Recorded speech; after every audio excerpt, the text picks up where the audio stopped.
So I do a lot. I run a software company, I have this YouTube channel, I have 2 small kids. We just moved from Italy to Switzerland, so there's a lot of house projects going on right now. We travel a lot, and I started a podcast with my childhood best friend this year. And I also have 2 pretty time-consuming hobbies, photography, and I make guides and videos for a video game I'm way too into. So while I normally like to make productivity videos in a more academic style and really focus on the principles rather than on myself, today I'm going to talk about how I personally run my life.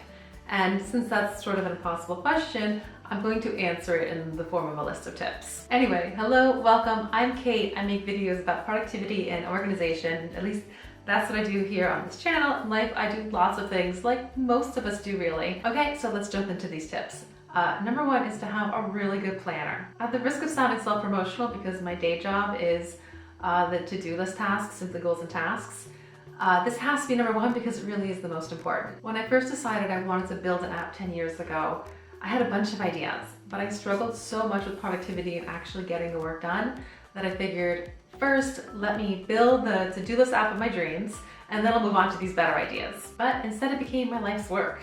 And I actually just made a video about how having a really good planner and knowing how busy you are is so important in order to be productive and also to just have peace of mind. Of course, a planner keeps you organized and lets you plan out big goals and not forget any tasks.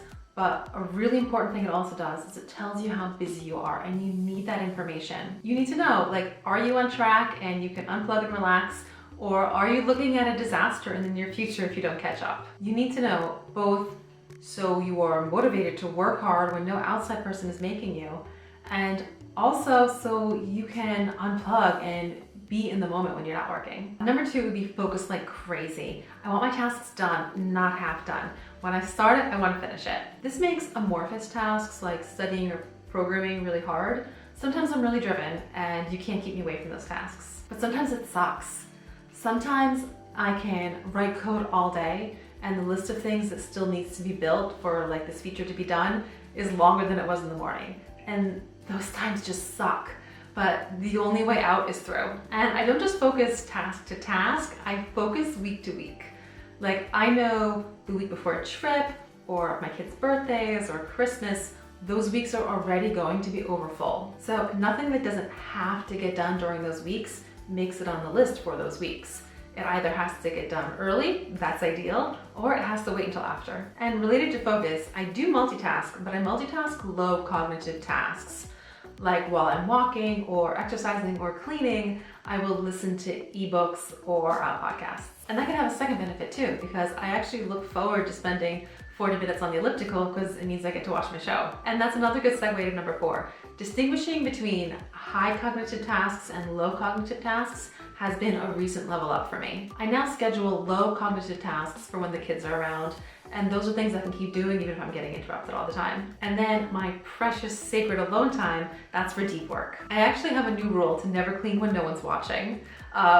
It's not actually never, but it's like a nice guiding principle. Even though I can get the cleaning done so much faster alone time is too precious. And the rest of the household should see what goes into maintaining a nice home. Let them see and learn to help. If I lived alone, I would probably alter that rule to only clean when I'm tired and to save my peak mental hours for deep work. Okay, for number 5, my best day of the week is Tuesdays. That's when I have the least amount of mom responsibilities interrupting my day. So I pick what I'm gonna do on Tuesdays way in advance. It's always something big and important. And everything else needs to either get done Monday or wait until Wednesday. And it's weird. On a normal day, having a big task on my to-do list is a bit overwhelming. That I keep trying to get it done and small things keep interrupting me and it's so frustrating. But on Tuesdays, when I have exactly one thing on my to-do list, it feels great. It is the least stressful day of my week. And I know week to week, I'm actually making progress on the things that matter. And number 6, I get up early at 6 a.m. and I stay up kind of late to 11 or midnight. I try to be done with all high cognitive tasks before my kids come home and all tasks by dinner time. But sometimes I do have to work late. And I can see it coming. It's never a surprise that the day's overfull. So I pick a task that's time consuming, that would take up too much of my like good hours if I did it during the peak of the day.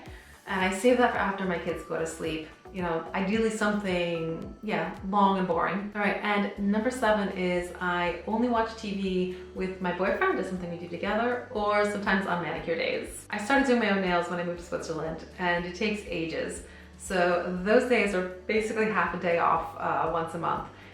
And sometimes I'll watch something educational, but sometimes I just watch TV. But the main reason I wanted to bring up TV specifically, you know, not that I think there's anything like morally superior about like watching TV, but I noticed about myself years ago that TV brings me down. I am someone who has ups and downs, down to the level of depression, although not recently. And I observed about myself that when I'm down, if I watch TV, it brings me further down. So instead, what I would do is I would read like really easy YA fantasy books. And it was just as good of an escape as TV, but I found that the books, you know, and nothing superior about it, like there's probably better television than the like junk books that I would read, but I found that reading books didn't bring me down the way that watching TV can bring me down. Basically, I discovered about myself that if I feel down and low energy and unmotivated and I turn on the TV, it is really, really hard for just me personally to turn off. Okay, let's lighten things up.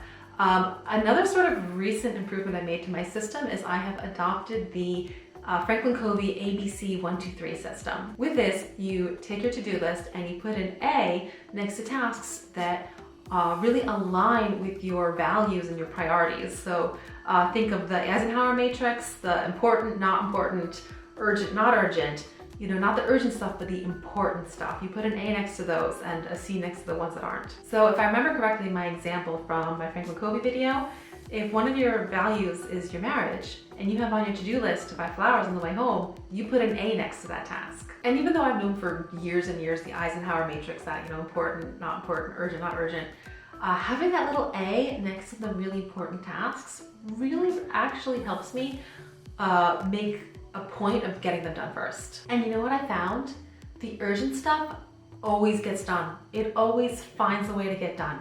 So you don't need to do the urgent stuff first. It'll get done. You need to do the important stuff first. And I think a nice one to finish on is always being in the moment. I forget where I heard this, but I once read, anyone can be in the moment in a museum or on a beautiful mountaintop, but it takes mental fortitude to be in the moment in a car with screaming kids. So I will, both in beautiful moments and less beautiful ones, you know, pause my thoughts, look inward, and maybe even like take like a mental photograph is how I would describe it of any moment. Like I said, the beautiful moments are easy, but if you can also do it in the hard moments, it can really give you a lot of inner strength. Like if my kid is sick in the middle of the night, I could let my thoughts go somewhere dark, like I'm so tired, why did this have to happen tonight?